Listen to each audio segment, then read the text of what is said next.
Votre attention s'il vous plaît. Cet élément est en français. Contactez-nous pour savoir s'il est aussi disponible en la langue de votre préférence. Veuillez aussi noter qu'il est en audio uniquement. Dépourvu de ce fait d'image originaire. Évangile-éternel.com. Si c'est l'évangile éternel que vous recherchez, alors c'est ici. ChristEquality.com. Les cieux sont à la portée de votre main, juste par un simple clic de la souris. La rubrique Pasteur éternel. vous présente aujourd'hui l'homme de Dieu, le bien-aimé, l'apôtre Blanchard Ingela, ministre de l'Évangile éternel. Recherchez-vous les enseignements de l'apôtre Blanchard Ingela? Allez sur ChristEquality.com ou sur evangileeternel.com/blancharengala.html. Les enseignements sont disponibles en texte, audio et vidéo. Surtout, ne partez point sans souscrire à l'une de nos chaînes YouTube qui correspond à votre version linguistique. Souscrivez s'il vous plaît. Bonne édification au nom de notre commun Seigneur et Dieu Jésus-Christ. Amen. Bénisse. Prenons nos Bibles, 1 Roi 10. Je commence par le verset 18 jusqu'au verset 20. Le roi, excusez, parce que nous sommes un peu arrimés, excusez-nous. Pardon.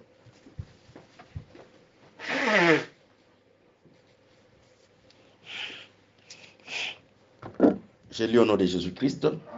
Le roi, 1 Roi 10, je commence par le verset 18 jusqu'au verset 20. Le roi fit un grand trône d'ivoire et le couvrit d'or pur. Ce trône avait 6 degrés et la partie supérieure, en étant arrondie par derrière, avait 2 bras de chaque côté du siège. Les 2 lions étaient près des 2 bras et 12 lions sur les 6 degrés, et de part et d'autre, il ne s'est fait rien de pareil pour aucune royaume. 1 Pierre, je crois que nous allons lire un peu la Bible aujourd'hui. 1 Pierre, c'est 2 Pierre,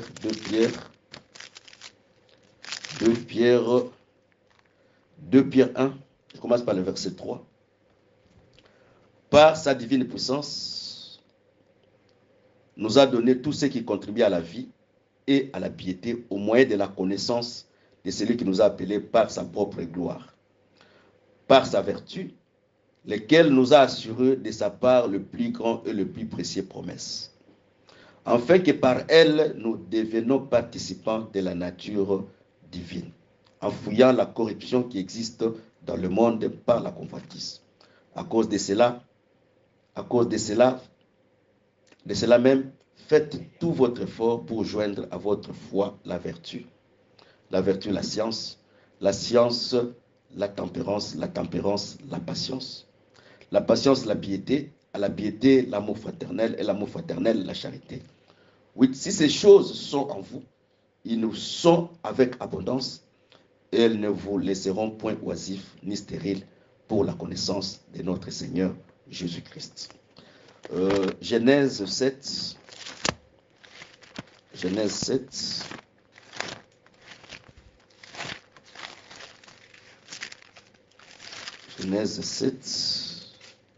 Je commence par le verset 1. L'Éternel dit à Noé, entre dans l'arche, toi et toute ta famille, car je te vis juste devant moi parmi cette génération. Tu prendras auprès de toi 7 couples de tous les animaux purs, le mâle, sa femelle, une paire des animaux qui ne sont pas purs, le mâle et sa femelle. 7 couples aussi des oiseaux du ciel, mâle et femelle, afin de conserver les races en vie sur la face de toute la terre. Car encore 7 jours, je ferai pleuvoir sur la terre 40 jours et 40 nuits. J'exterminerai de la face de la terre tous les êtres que je fais. Noé exécuta tout ce que l'Éternel lui avait ordonné. Noé avait 600 ans lorsque le déluge d'eau fit sur la terre. Et Noé entra dans l'arche avec ses fils, sa femme, les femmes de ses fils, pour échapper aux eaux du déluge. D'entre les animaux purs et les animaux qui ne sont pas purs, les oiseaux de tous ceux qui se meuvent sur la terre. Il entra dans l'arche auprès de Noé, des ânes, un mâle et une femelle, comme Dieu l'avait ordonné. 7 jours après, les eaux du déluge firent sur la terre. Là 600 de la vie de Noé, le second mois, le 17e jour du mois. En ce jour-là, toutes les sources du grand abîme jaillirent et les escluves des cieux s'ouvrirent. La pluie tomba sur la terre 40 jours et 40 nuits. Le même jour, il entra dans l'arche de Noé, Sem, Cham, Japheth, fils de Noé, femme de Noé, les 3 femmes de ses fils avec eux. Les eaux de toute eux et tous les animaux selon leur espèce, toutes les bétails selon leur espèce, tous les reptiles qui rampent de la terre selon leur espèce, tous les oiseaux selon leur espèce, tous les oiseaux, tous ceux qui y a des ailes. Il entra dans l'arche auprès de Noé, des ânes et toute chair ayant le souffle de vie. Il entra mâle et femelle, toutes les chairs comme Dieu l'avait ordonné, puis l'Éternel ferma la porte sur lui. Et Dieu fit 40 jours sur la terre, les eaux crurent et soulevèrent l'arche et s'élevèrent au-dessus de la terre. Les eaux grossirent, s'accrirent beaucoup sur la terre, l'arche flotta sur les surfaces des eaux. Les eaux grossirent de plus en plus de toutes les autres montagnes qui sont sous les cieux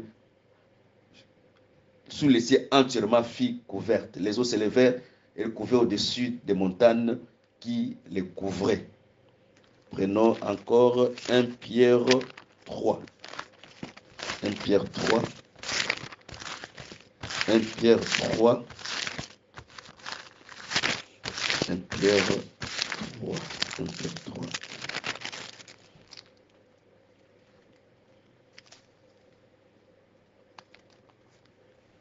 Pierre 3, je commence par le verset 17. 1 Pierre 3, je commence par le verset 17. Car il faut mieux souffrir si telle est la volonté de Dieu en faisant le bien qu'en faisant le mal.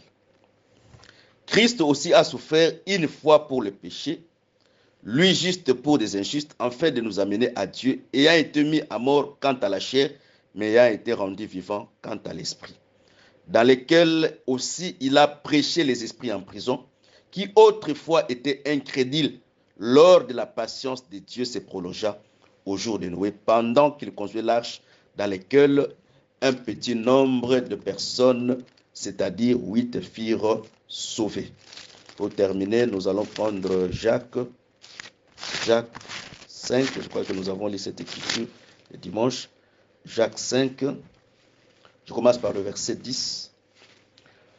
Prenez, mes frères, pour modèle la souffrance et des patience des prophètes qui ont parlé au nom du Seigneur. Voici, nous disons, bienheureux ceux qui ont souffert patiemment, vous qui ont entendu parler de la patience de Job, et vous avez vu la fin que le Seigneur lui a accordée, car le Seigneur est plein de miséricorde et de compassion. Que Dieu bénisse la lecture de sa parole. Amen. Que Dieu te bénisse encore. Amen. Je crois que nous parlons sur la litière, les trônes d'ivoire et la litière de Salomon, qui étaient composés dans chaque degré des lions, et sur les sièges, il y avait des lions. Donc, dans d'autres termes, les trônes avaient toute une forme d'un escalier, et sur le sommet du trône, il y avait les sièges où Salomon était assis. Nous avons expliqué que ce que Salomon a représenté, ce n'était que les représentations des choses qui étaient dans le ciel, et il l'a ramené sur la terre. Parce que nous croyons que tout ce que les prophètes ont fait, c'était l'ombre des choses à venir. Donc le véritable trône, c'est la personne de Christ. Et Christ n'est pas seulement le trône parce que tel qu'il est, tel que nous sommes. Et si Christ est le trône de Dieu, toi aussi tu es le trône qui est l'habitation de Dieu. Donc Dieu régnera ensemble avec toi. Que Dieu vous bénisse. Mais la Bible dit ceci, Dieu dans ce calcul, parce que Dieu, quand nous lisons Pierre, Pierre est tenté d'expliquer, pour que nous ayons la nature divine. Dieu a fait toutes ces choses ici, pour que toi et moi, que nous ayons sa nature. Et cette nature se développe par rapport à un escalier, à un autre.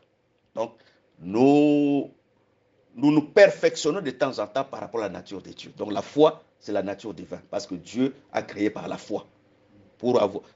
Celui qui veut aussi créer, pour apprendre la nature de Dieu, il faut avoir la foi. Dieu a appelé aussi ce que nous appelons les vertus, la science, la tempérance et la patience. Dieu ne peut pas demander à quelqu'un ce que lui ne peut pas faire. Voilà pourquoi nous avons chaque fois, quand quelqu'un veut prêcher, il doit prêcher des choses que lui-même peut vivre. Si tu es incapable de vivre ce que tu es en train de prêcher, c'est inutile de prêcher. Parce que quand tu prêches, tu dois vivre ce que tu es en train de prêcher. Quand Dieu parle de la patience, Dieu lui-même doit être patient. Afin que celui que Dieu va l'enseigner la patience, qu'au travers de la patience, que la personne ait aussi la nature de Dieu. Parce que Dieu n'est pas seulement la foi, mais Dieu aussi il est la science, la connaissance. Parce que quand quelqu'un devient ennemi de la connaissance, donc il devient ennemi d'une portion de la divinité. Quand quelqu'un n'a pas les vertus, les bonnes manières, le bon sens, l'excellence, c'est-à-dire il manque une portion de la divinité en lui. Parce que quand quelqu'un arrive dans le 7e degré pour s'asseoir sur le siège, donc dans d'autres termes, la personne atteint la perfection. Voilà pourquoi dans la pensée de la perfection de Dieu, la charité, c'est la perfection de Dieu. Quand quelqu'un atteint le niveau de la charité, c'est-à-dire la personne atteint la perfection. Voilà pourquoi quand Paul explique la charité de beaucoup de manières. Paul explique même la charité, ce n'est pas donner le bien aux pauvres, qui n'est pas mauvais. Quand quelqu'un aime, il doit donner. Mais Paul explique que même si je distribue mes biens aux pauvres, ce n'est pas la charité. Paul explique même si j'ai la connaissance de tous les mystères de la science, Paul explique cela que ce n'est pas la charité. Donc dans d'autres termes, pour atteindre la charité, il faut commencer par la foi, passer par la vertu, par la patience, par la tempérance, par la piété et par l'amour fraternel, et cela te permettra d'atteindre la perfection. C'est-à-dire, tu ne peux pas atteindre la perfection si en toi tu n'as pas l'amour fraternel. Que Dieu vous bénisse. Que Dieu vous bénisse encore. Je veux que je ne suis pas encore arrivé dans l'amour fraternel. Dieu me fera grâce de leur parler sur l'amour fraternel. C'est-à-dire, tu ne peux pas avoir l'amour fraternel en toi, mais si tu restes chez toi à la maison, écouter la parole de Dieu, mais tu ne te réunis pas avec les autres. C'est-à-dire, tu manques aussi une portion de la nature de la divinité. Parce que l'amour fraternel fait aussi partie de la nature divine de Dieu. Voilà pourquoi Dieu, quand tu crées au début dans la création, Dieu ne crée pas au singulier. Dieu crée au pluriel. C'est Dieu dans sa fraternité éternelle avec lui-même Elohim. C'est-à-dire que donc, Dieu dit faisons l'homme. Donc dans d'autres termes, Dieu veut expliquer que Dieu aussi est fraternel dans ses attributs. Que Dieu vous bénisse. Donc un enfant de Dieu qui ne vit pas la fraternité, c'est-à-dire il a perdu une notion de la nature de Dieu. Que Dieu vous bénisse. La patience, c'est parmi les plus grandes qualités de Dieu. La Bible explique que Dieu était patient au temps de Noé. Dieu était patient au temps de Noé parce qu'il a vu que la terre était corrompue. Même Noé était corrompu. Quand la Bible dit que Noé trouva grâce devant Dieu, c'est-à-dire, Noé, s'il était sauvé, il n'était pas sauvé à cause de ses œuvres. Mais Noé était sauvé parce qu'il a trouvé grâce devant Dieu. Parce que le salut que nous avons aujourd'hui, nous l'aurons, c'est à cause de la grâce de Dieu. Personne n'aura le salut par ses propres faits, par ses propres œuvres. D'ailleurs, l'œuvre de l'homme, c'est le vêtement souillé devant Dieu. Oui. La Bible dit ceci, Dieu trouve la folie chez les anges. Le ciel n'est pas pire au-devant de lui. Amen. Et combien a plus forte raison celui qui est né d'une femme? Donc, dans d'autres termes, la Bible nous va nous montrer que Noé a trouvé seulement grâce parce que la Bible dit Dieu imputa à Noé la justice. C'est-à-dire Dieu a déclaré Noé qu'il est juste. Donc, la justice que nous portons aujourd'hui, c'est la déclaration au moins de l'œuvre que le Seigneur a accomplie à la croix de Golgotha. Que Dieu vous bénisse. Maintenant, Dieu dit à Noé de construire l'arche. qu'il va détruire la terre. Et Jésus vient encore, il dit que ce qui arriva au temps de Noé arrivera encore à l'avènement du Fils de l'homme.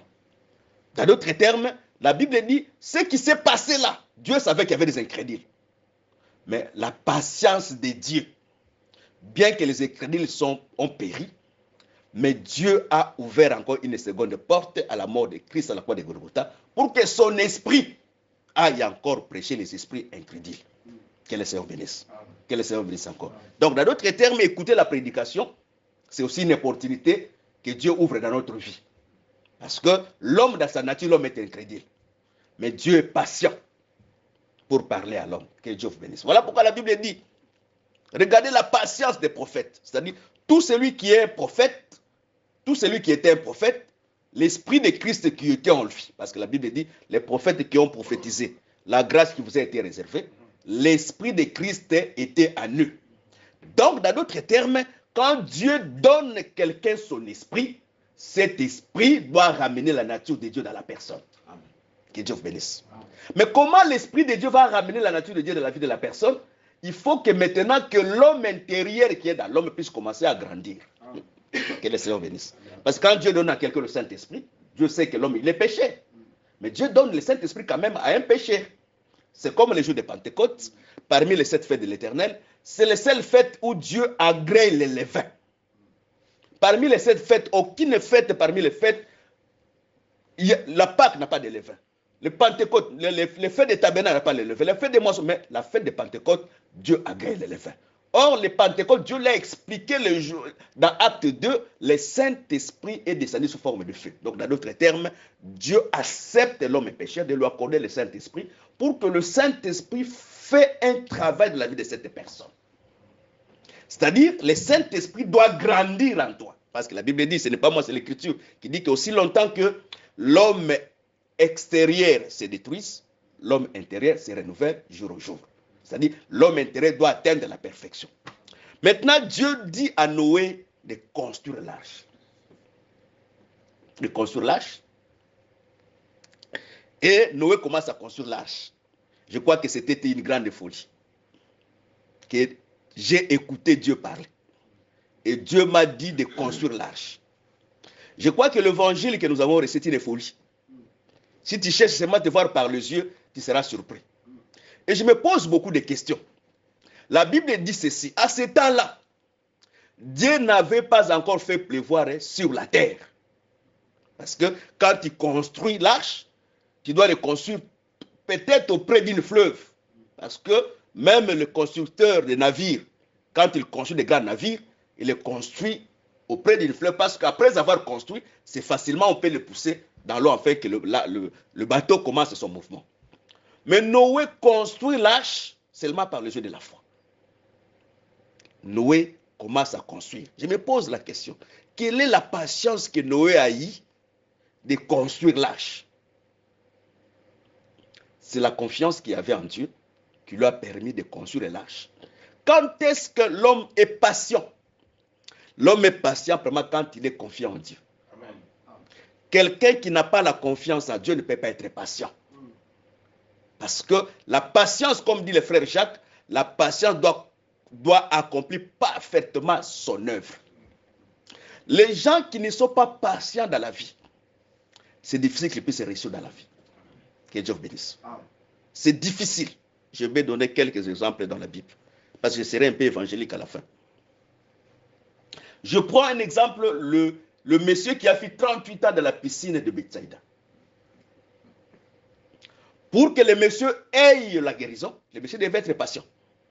Qu'est-ce qui a semé la patience dans la personne? C'est le mouvement que les anges faisaient dans les eaux. Amen. Bien qu'il n'y avait personne qui pouvait les jeter. Parce que dans la piscine, il y avait 3 catégories de gens. La première personne, c'est celui qui a la foi de se jeter dans l'eau. La deuxième personne, c'est celui qui a quelqu'un à côté de lui qui peut le jeter dans l'eau. Et la troisième personne, c'est lui qui n'a ni quelqu'un, ni la foi de se jeter dans l'eau. Il est abandonné dans son merci, bien qu'il n'a personne. Mais cet homme a toujours l'espérance de demeurer dans la piscine. Que le Seigneur bénisse. Que le Seigneur bénisse encore. Vous savez, dans les choses de Dieu que nous sommes en train de prêcher, il faut être patient. Dieu que nous sommes en train de prêcher, Dieu n'a pas besoin que tu changes plusieurs églises, non. Dieu a besoin que la foi se trouve en toi. Parce qu'il y a des motifs, des conditions qu'on peut changer l'église. Si seulement la doctrine de Christ n'est pas respectée. Et sur la terre, il n'y a pas une église parfaite. C'est-à-dire, qu'est-ce que je veux dire? Qu'est-ce que je veux dire? Si tu changes des églises, c'est comme si tu deviens comme la femme qui a souffert pendant 12 ans de perte de sang.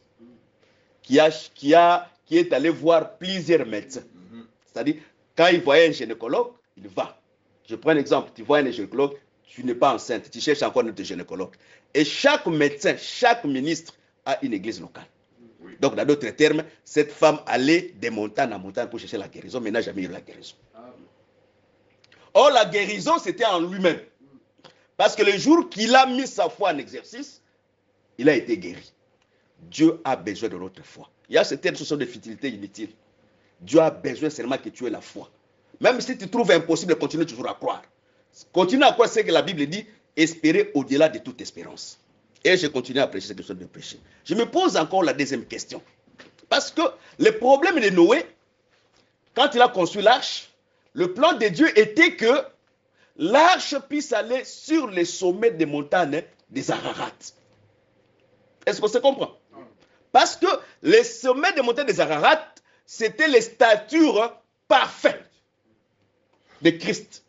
La Bible dit, Dieu quand il donne à quelqu'un le ministère, il dit que je te donne le ministère, ça c'est Ephésiens 4, pour le perfectionnement des saints et pour que nous atteignions la stature parfaite de Christ. Donc dans d'autres termes, la taille parfaite de Christ. Or, quand quelqu'un atteint la taille parfaite de Christ, donc dans d'autres termes, il atteint le niveau de la charité qui est la perfection. Que le Seigneur bénisse. Nous savons que un chrétien nourri, un chrétien sauvé, il ne peut pas dire que moi je ne suis pas Jésus pour être parfait. Non. Nous avons comme mission d'être semblable à Jésus. Amen. Quand tu n'es pas comme Jésus, tu ne seras pas sauvé. Pour être sauvé, il faut devenir comme Jésus. Éloigné du péché, éloigné de la duplicité, éloigné des mensonges, de cupidité, de toutes sortes de péchés, et d'atteindre les statures parfaites de Christ. Donc, dans d'autres termes, le rôle du ministère, c'est vraiment perfectionner. Perfectionner, c'est-à-dire, tu as la foi, mais ta foi peut-être elle est petite. Mais le ministère doit perfectionner ta foi pour que ta foi devienne grande. Tu te sanctifies. Mais peut-être ta sanctification, c'est un effort dans la chair.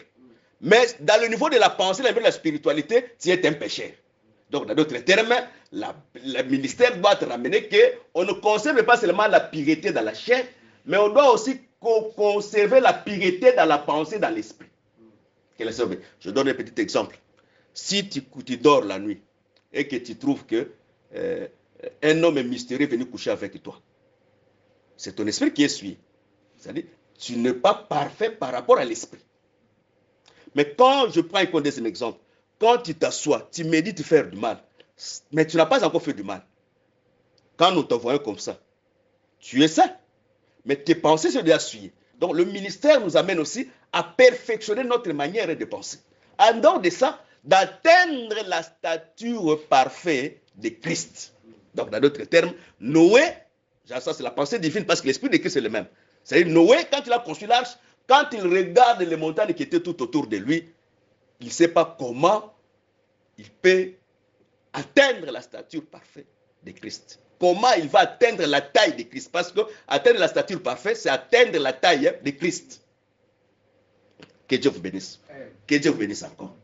Maintenant, Noé commence à construire l'arche. Il construit. Il termine de construire. Il est patient, Noé, en train de construire. Il dit à ses enfants. Et ses enfants, il dit aussi aux femmes de ses enfants. Parce que Noé n'a pas prêché tout le monde. Parce que les gens croient, comme on chante dans les groupes de prière, ou bien on chante dans d'autres églises, oh, Noé marchait dans la rue, il commençait à prêcher. Non, Noé n'a pas prêché tout le monde. Noé a prêché que sa famille. Et parce que les femmes de ses enfants font partie de la famille de Noé. Oui. Et nous croyons que Christ va répéter encore la même chose. Quand il vient prêcher, il dit que je suis venu seulement chercher la postérité d'Abraham. Donc si tu n'es pas fils d'Abraham, Christ n'est pas venu pour te chercher. Donc si tu peux te garer, garde-toi. Mais si tu es postérité d'Abraham, Christ a comme mission de chercher la postérité d'Abraham parce que la sémence d'Abraham, c'est une sémence bénie. Comment Dieu a béni la sémence d'Abraham? Parce que Dieu a donné par Melchisédek à Abraham le pain et le vin. Le vin, c'était le sang. Donc, dans d'autres termes, Dieu a fait avaler à Abraham le sang de la royauté. Que Dieu vous bénisse. Si Abraham était un témoin de Jéhovah, il ne serait pas sauvé. Parce qu'il est interdit dans les témoins de Jéhovah de faire la transfusion du sang. Que le Seigneur bénisse. C'est par là que nous croyons que nous ne vivons pas le sang comme les gens éclament, la maquilla ou bien non, mais la parole que nous écoutons, c'est le sang. Parce que la parole nous donne la nature de Dieu. Que Dieu vous bénisse. Que Dieu vous bénisse encore.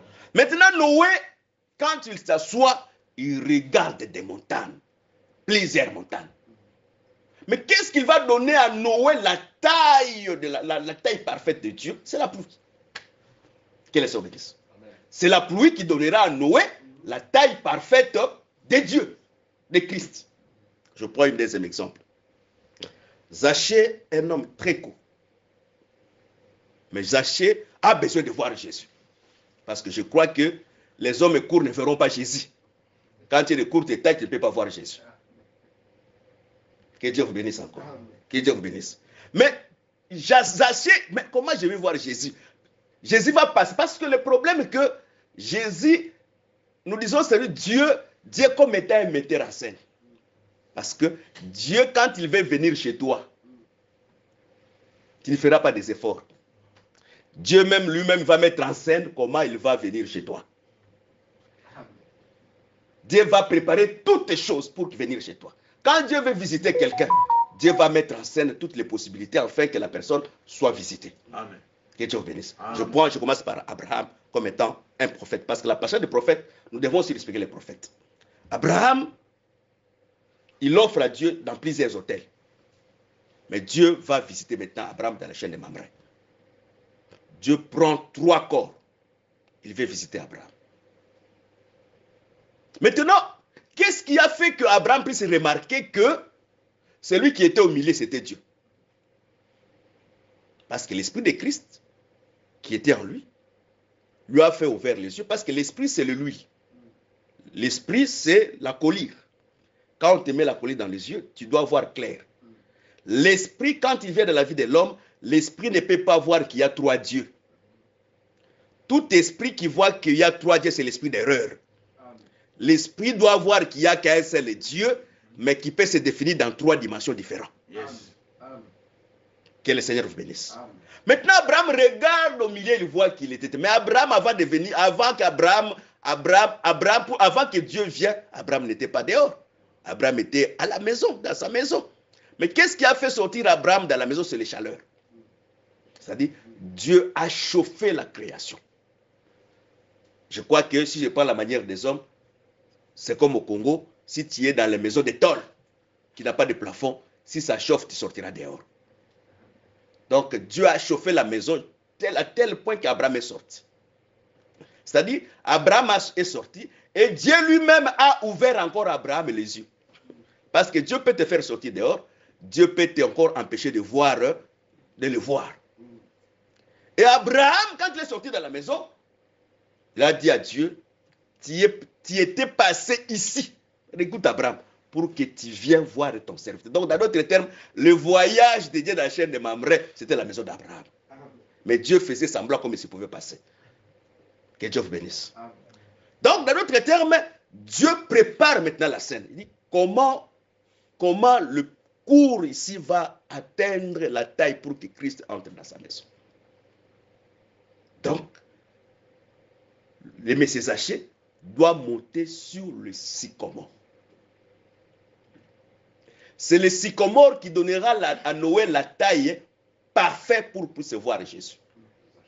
Zachée plutôt, pour voir Jésus. Que Dieu vous bénisse. Or, le sycomore, c'est le ministère de la parole. Quand je parle du ministère de la parole, je ne parle pas de la vase. Mais quand je parle du ministère de la parole, le ministère, c'est le dernier vêtement de Dieu. Parce que Dieu change les habits.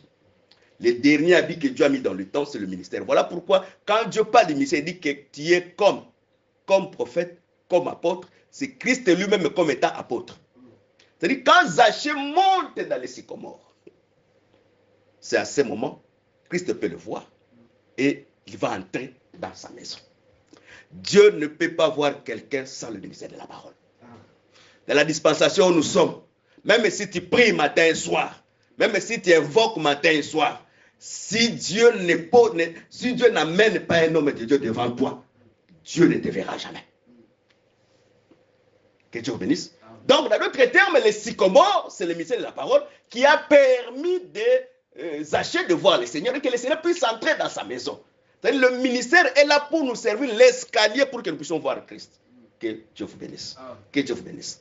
Maintenant, pour que Noé, c'est ce que je serai un peu évangélique, pour que Noé, maintenant, atteigne la perfection, c'est la pluie qui fera que Noé puisse voir la perfection.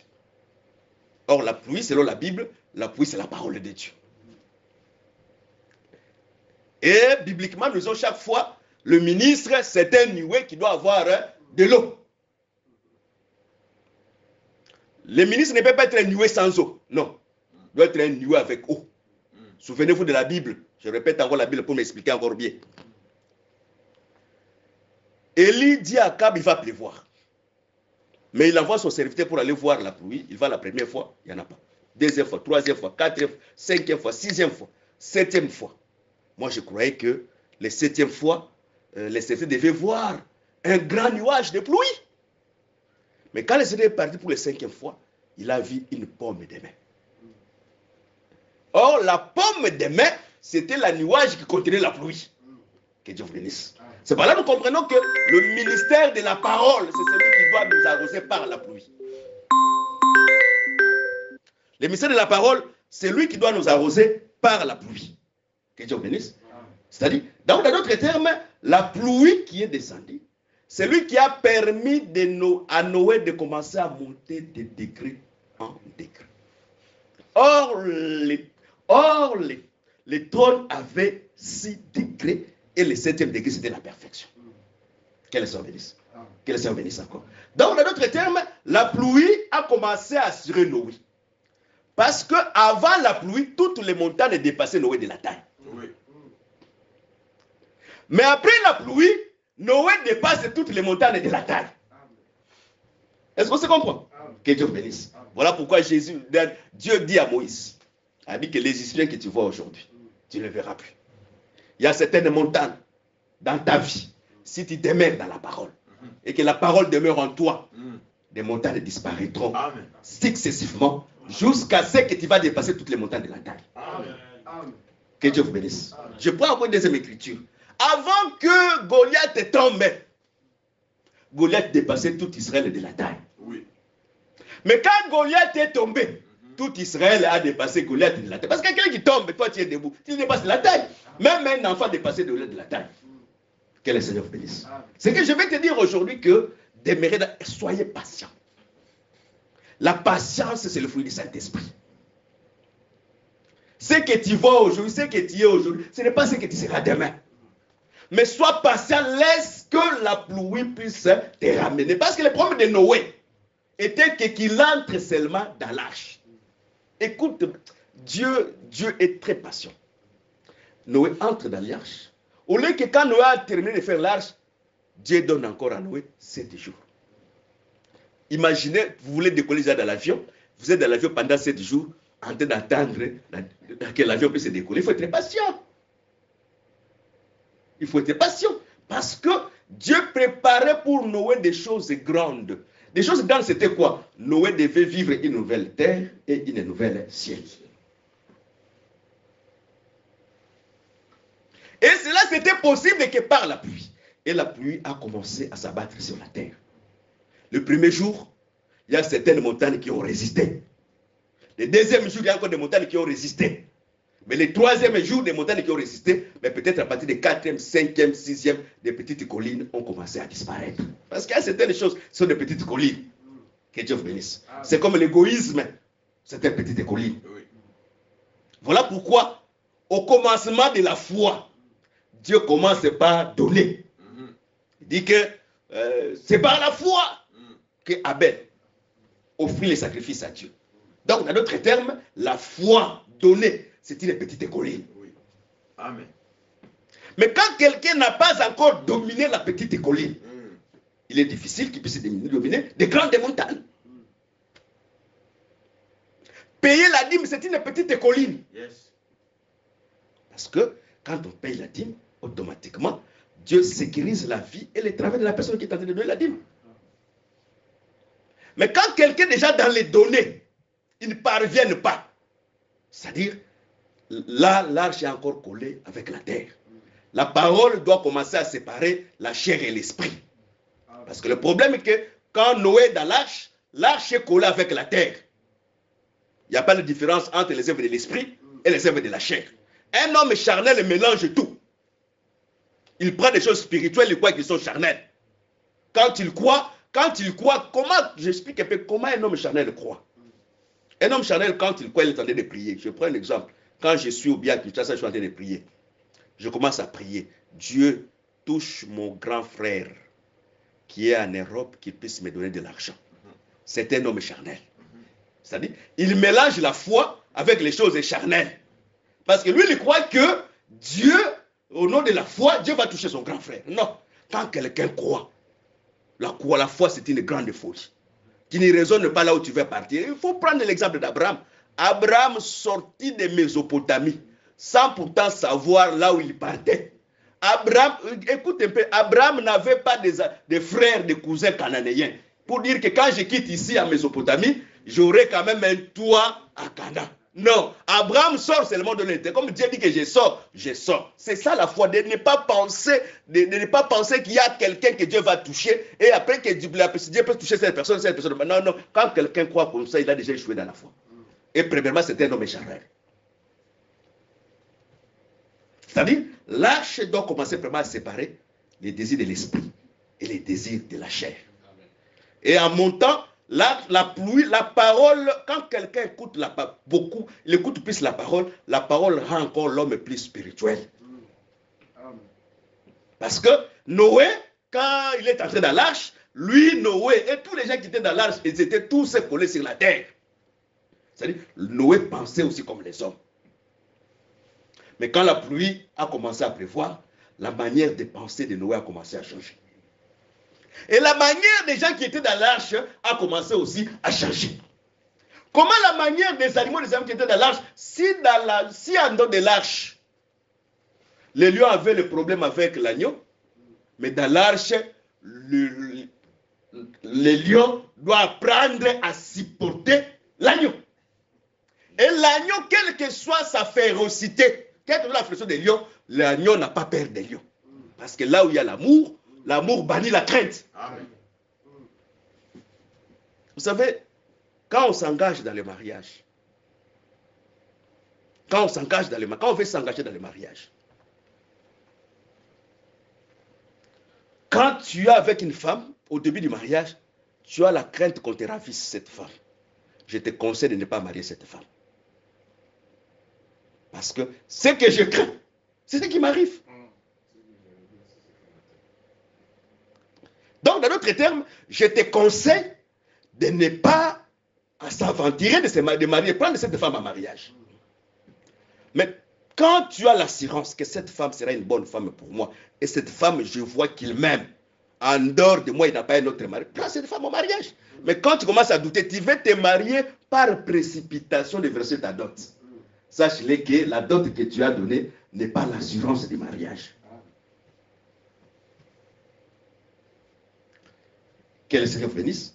Donc, dans d'autres termes, l'arche a donné l'assurance à l'agneau. Même si tu es avec les lions ne te mangera pas. Et dans l'arche, tout le monde mange les herbes. Même nourriture. Que le Seigneur bénisse. C'est-à-dire, ici dans l'église, même si tu es président de la République, même si tu es ministre des Affaires étrangères, même si tu es qui, nous avons la seule nourriture, ce n'est que la parole de Dieu. Amen. Amen. Et la parole que nous avons, la parole nous rassemble pour nous donner la communion fraternelle. Donc, dans d'autres termes, dans l'arche, les lions, l'agneau, l'oiseau étaient dans la fraternité. Amen. Et ce qui est plus important aujourd'hui, ne trouvez pas dans l'église, la fraternité, la communion fraternelle. Cet amour fraternel. Vous savez, là où il y a la fraternité, après les cultes, les gens ne veulent pas se quitter. Mais quand vous trouvez qu'après les cultes, les gens commencent à aller vite, vite, et les gens se dispersent, sachez-les que l'œuvre de la fraternité n'a pas à raconter dans cette assemblée. L'assemblée, quand elle était à la fraternité, on se salue, on se regarde, mon frère, comment tu vas? Qu'est-ce qui se passe? Pourquoi tu ne viens pas? Qu'est-ce qui se passe? Qu'est-ce qui est dans... C'est-à-dire, on cherche à compatir avec l'autre. Mais quand ces choses n'est pas dans l'église, c'est que les gens sont très éloignés. Oh non, j'ai déjà écouté la parole, je m'en vais. Et moi, je n'aime pas de problème avec les gens. Les problèmes, même si tu te caches, si les problèmes vont te suivre, les problèmes vont te suivre. Même si tu te caches dans les caves, Saddam Hussein était caché dans les caves les plus profondes, mais comme il était rejeté, il était toujours retrouvé. Même si tu te caches dans les 4 ou 5e profondeurs des caves, vous avez suivi la guerre à l'Ukraine. Les gens qui sont se cafés dans les caves de 2000 mètres dans les Arsémital, ils ont été retrouvés. Et je prends l'exemple de la Bible. Akab. Akab veut aller en guerre. Il dit non. Moi, je ne fais pas qu'on me reconnaisse que je suis roi. Je vais me déguiser comme étant un paysan. Mais la mort d'Akab était déjà arrêtée au ciel. Même si Akab s'est déguisé, la flèche a fini par atteindre Akab. Que le Seigneur vous bénisse. Maintenant, Akab est allé en guerre. On voulait attaquer celui qui avait les vêtements royaux. On dit non, ce n'est pas lui, ne les tue pas. Parce que nous croyons que dans les champs de bataille, il y avait des rois. Il y avait Christ, roi qui ne meurt pas. Et Christ, prophète, ou bien Christ, prophète qui meurt. Christ, roi qui meurt. Parce que Christ meurt, ça c'est la Bible. Hein? 1 Corinthiens 5, Christ est notre Pâque, a été immolé. Et Jésus a dit aux disciples, je vais mourir. Et Moïse, Pierre lui a rappelé, il est écrit que Christ ne meurt pas. Mais ils ont oublié que Ésaïe 53 aussi, c'est l'accomplissement de la prophétie de Christ. C'est-à-dire, dans d'autres termes, Christ est comme étant le roi qui ne meurt pas, ça c'est Josaphat. Mais Christ est comme étant le roi qui meurt, c'est Akab. Donc, dans d'autres termes, la flèche, si un problème te poursuit, même si tu es caché, le problème t'atteindra. Voilà pourquoi un enfant de Dieu ne fuit pas un problème. Un enfant de Dieu affronte le problème. Quand tu affrontes les problèmes, tu vas résoudre ces problèmes. Voilà pourquoi la Bible explique. Vaut mieux faire le bien que de faire du mal. Quand tu fais du bien, tu es maltraité à cause du bien, réjouis-toi. Mais quand tu es maltraité à cause du mal, sache-le que ça, ce n'est pas... Il y a des gens, je prends un exemple, tu insultes des gens, mais on veut te frapper. Oh Dieu, pourquoi m'a... Mais on t'a frappé parce que tu as insulté les gens. Donc c'est les causes de ton insulte qui t'a ramené à te frapper. Donc dans d'autres termes, ça tu ne souffres pas à cause de la justice. Ça tu souffres à cause de ton impolitesse. Que le Seigneur bénisse. Donc dans d'autres termes, Noé devait être patient pour que la pluie commence à dépasser chaque montagne. Montagne de la pauvreté. La pluie va le faire dépasser. Montagne de la maladie. Quand tu demeures toujours dans la parole, le Seigneur va faire monter l'arche. Montagne des situations difficiles de la vie, Dieu va toujours faire monter l'arche jusqu'à ce que l'arche atteigne la stature parfaite. Quand tu atteins la stature parfaite, la stabilité vient dans ta vie. Vous savez, si nous sommes encore instables, si nous courons encore derrière les miettes, parce que Dieu n'a pas encore achevé son travail. Si Dieu achève le travail dans la vie d'un chacun de nous, ta vie change. Parce que quand tu atteins la stature de Christ, donc d'abord tu peux crier, tu peux marcher sur les eaux, tu peux même commander des montagnes. Là, tu atteins la vraie stature. Mais pour atteindre cette stature-là, il faut que tu sois patient, que Dieu te fasse monter étape par étape. Vous savez, Dieu ne peut pas te faire passer une étape plus supérieure qui est en dehors de tes capacités. Il faut très bien lire la Bible. La Bible dit, Dieu ne nous laisse pas tenter au-delà de notre force. C'est-à-dire, s'il y a une tentation qui est au-delà de nous, Dieu lui-même va résoudre cela. Mais si Dieu permet que la tentation t'arrive, sache-le qu'en toi, il y a la capacité de surmonter cette tentation. Voilà pourquoi laisse Dieu te préparer, sois patient, que Dieu achève son travail dans ta vie. Ne cours pas derrière le monde. Le monde est dans l'échec de vitesse. Tout le monde court à une vitesse 1 mm près. Mais sois patient. Sois patient. Pour Dieu, 1000 ans égale à un jour. Tous les calculs que j'ai, Dieu peut te faire récupérer tout ce que tu as perdu dans un seul jour. Amen. Que Dieu bénisse. Voilà pourquoi Dieu nous demande la patience comme étant les prophètes. Prenez exemple. La Bible parle de la patience de Job. Job a perdu sa femme. Il a perdu ses enfants, sa femme, ses enfants. Il a perdu tous ses biens. Mais Job est demeuré juste et honnête. C'est-à-dire, quel que soit, voilà pourquoi, bien que Job était patient, comme dit le frère Jacques, mais dans sa patience, le vertu a permis à Job de résister à la vie du péché. Je suis honnête, je demeure dans l'honnêteté. Je suis saint, je demeure dans la sainteté. La nature d'un enfant de Dieu ne peut pas changer à cause des circonstances, à cause des milieux quelconques. C'est-à-dire, je devais prostituer parce que après avoir gagné cet argent, je peux me stabiliser. Si Dieu ne bénit pas quelqu'un, la Bible c'est la bénédiction de l'Éternel, celle qui enrichit, ça ne se fait suivre à aucun chagrin. Toutes les bénédictions en dehors de la bénédiction de Dieu, il y a toujours des chagrins qui se suivent derrière cette bénédiction. Je donne un petit témoin, je termine. Un frère, je ne vais pas citer son nom, ici en France. Il travaillait, mais en dehors du travail, il était devenu homosexuel. Donc, vendredi et samedi, tout le temps, il était dans le boîte des homosexuels.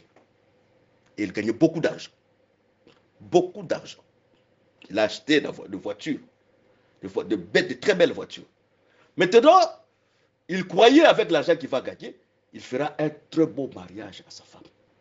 Il dit, bon, je m'organise, je ferai vraiment un mariage de rêve. Quand il a mis dans son réseau, dans son Facebook ou bien dans son Instagram, il a mis les photos qu'il va se marier. Mais le monsieur qui était son mari, dans le boîte là, il a commencé à chercher à localiser sa domicile pour réclamer que le monsieur ne peut pas se marier parce qu'il était sa femme. Il a tout fait pour empêcher. Oh non, je quitte même. Le monsieur est venu jusque chez lui, dans sa maison, pour réclamer qu'il était sa femme. Et tel que je te parle aujourd'hui, il est divorcé, père de 4 enfants, mais il est divorcé. À quoi l'a servi tout ce qui cherchait la bénédiction? Donc, dans d'autres termes, c'était une bénédiction, mais quand ce n'était pas une bénédiction de Dieu, derrière cette bénédiction, il y avait toujours des chagrins. Mais quand Dieu bénit quelqu'un, Dieu ne se fait, les bénédictions de l'Éternel ne se fait suivre à aucun chagrin. Parce que le Seigneur lui-même va sécuriser ta bénédiction. Il faut que les gens voient que tu es béni. Mais sois patient. Laisse que ta parole fasse son travail. Il y a encore certaines montagnes dans ta vie. Dieu ne peut pas donner tout le monde de l'argent. Vous savez, l'âge dans les choses de Dieu, l'âge n'engage pas la personne que Dieu, il a atteint la maturité. Tu peux atteindre la puberté à 50 ans. Tu as 50 à 45 ans, tu as atteint la puberté. Mais un enfant de 25 ans, il a déjà dépassé la puberté. Tu as quitté l'Afrique, tu es venu dans ce pays, tu n'avais pas de moyens, tu ouvres une petite porte de moyens et tu deviens prostitué ici en Europe. Pourquoi? Parce que tu as atteint la puberté dans l'âge avancé. Et pour Dieu, tu n'es pas un grand. Pour Dieu, tu as encore un enfant parce qu'il a encore un travail à faire dans ta vie. Et maintenant, imaginez que si maintenant Dieu, qui te donne seulement le travail, ne te donne pas encore la stabilité de vie, Dieu te donne maintenant la stabilité de vie. Et tu deviens tu as 1 million d'euros dans ton compte. Mais ça sera un scandale. Dieu va regretter. Dieu ne veut pas regretter parce que Dieu a regretté à Sodome et Gomorrhe. Dieu a regretté au temps de Noé d'avoir créé l'homme. Dieu va regretter d'avoir donné les millions parce que tu feras de grands scandales. Mais Dieu est en train de faire un travail de polichinelle, un vrai travail dans ta vie. Il y a des montagnes. Il y a des montagnes, c'est-à-dire il doit apprendre à maîtriser les finances. Il doit apprendre à maîtriser, si même il voit la femme, qu'il voit que sa femme lui suffit. Dieu a fait encore de faire encore un travail. Celui-ci, si je le donne avec son argent, il veut m'aider. Parce que Dieu, dans tout ce que nous faisons, il faut qu'il y ait l'intérêt de Dieu. Amen. Dieu, s'il ne trouve pas son intérêt dans ta vie, tu mourras très tôt. Yes.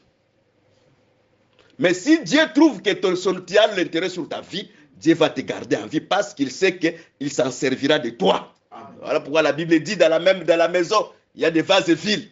Il y a des vases de terre, il y a des vases de bois, mais il y a des vases d'honneur qui est conservé. Amen. Amen.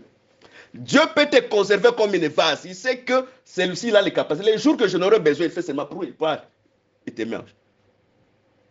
Que les bénisse. Amen. Soyez patient. La patience, c'est le fruit des enfants de Dieu. La souffrance qui est en train de vivre, ce n'est qu'un temps partiel.